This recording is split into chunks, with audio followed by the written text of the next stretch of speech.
Good morning, super truckers. Trucking 101 here, and let's talk about the pre-ELD trucks, which means manufactured before or on the year 1999. And hear me out. This is probably not the most popular video, but hear me out. So you have options, and you can be successful. First of all, as a sound businessman, you want to be unlimited. You want to be available for any option to make money that becomes available. You want to be the killer. You want to go out and make the money, and you don't want nobody to tell you, oh, we can't lease this truck because it's just too old. It's against our safety standards or whatever the case may be. And yes, it's an exempt truck. It doesn't require ELD, but it has other issues, and I'll do the next video about the black smoke matters, ELDs, and all the problems that you may not be aware about, and why the companies are not willing to allow you to use that 99 or older truck without an ELD running with their flag. So you don't want to be limited. Some ELDs will not work on the older trucks, and some trucks will not work with any ELD. So that right there is a big problem. Now, the other problem is the age restriction. You know, it's not just the company who makes the age restrictions. It's also the shippers, the receivers, the customers, the people that have freight. Some of them, we don't want, the old junk truck. And I'm sorry if I'm offending you, because to you it's that, big piece of gold. To other people, we're not gonna look at the condition of that truck. We're not gonna look personally to it. We're just gonna call it, anything older than 2005 or 2010 is piece of junk. That's how we're gonna see it. And do you really want to fight that? And even if we're wrong and you right, what's your battle? Why are you in it? You are in the battle of making money, not in the battle of educating Coca-Cola on your truck specifics, because you're gonna lose. It's just not gonna work. Like, don't waste your energy. Waste your energy making money. So the parts, some parts may not be available. Some parts may not be available, and because the age of a truck, it's already too old, and the parts are no longer being made. So how long are you gonna last on those remanufactured parts? How good are we?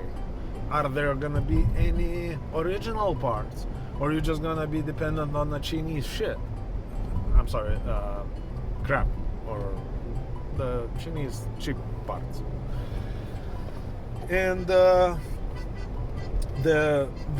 resale value, you look at that as an investment. That pre-99, unless you're gonna throw $100,000 in it, it's still gonna be worth about $10,000 if it's running, and $5,000 if it's in the corner somewhere. So that's one thing to consider. Now, the biggest problem in trucks is the mechanical problems, right? So the mechanical problems are the problems that you guys deal with all the time, and the problem that they see here is those older trucks. They have those, yes, you have a point of saying that it has less parts. It's only the engine, the transmission, the computer, and the bolts and nuts. That's all it is. But yes, you're right, but at the same time you are wrong. Yes, other newer trucks, we have the DBF filter, we got this, we got that, we got all kinds of safety systems installed there, the AGR, you name it. Like it kind of it was really going up the hill with adding stuff to the trucks, and I'm not really sure what's the outcome. You know, what's did we really, are we really so much cleaner? Are we really so much better? Which I not doubt. You know, I'm not the Greenpeace guy, so I can't tell you that. I know about trucking. So, all right, the mechanical problems. One of the biggest problems, again, is the little crappy electrical challenges. So one 20-year-old wire is gonna get oxidized somewhere deep inside, and then you're gonna take it to the shop, and the shop is going to put the mechanic who makes $35 to $55 or maybe even $65 an hour to do your truck, to look for that little tiny crappy wire. That's gonna be problematic, because it may take him, because the diagnostics is gonna be so complicated. That 20-year-old truck has probably been wired, rewired, stuff was connected, reconnected multiple times. You know, the good mechanic may be working on it for 2 days to find out that there is a $5 repair that he's gonna do real quick, and you're gonna be on the way. But the bill for it is going to be more than your truck is worth. Do you really want to be this guy? Do you really want to waste all this money for nothing? Because let me tell you, I drove those older trucks. I've been around, and I drove those older trucks when we were not so old. Let me just, clarify that. And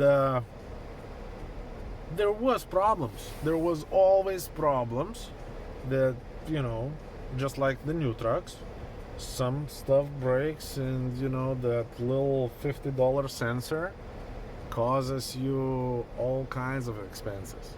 So I get that part, but I think you are better off with diagnostics, parts availability, and everything else with a newer stuff. Maybe not a brand new. I personally consider the perfect truck for owner-operator is the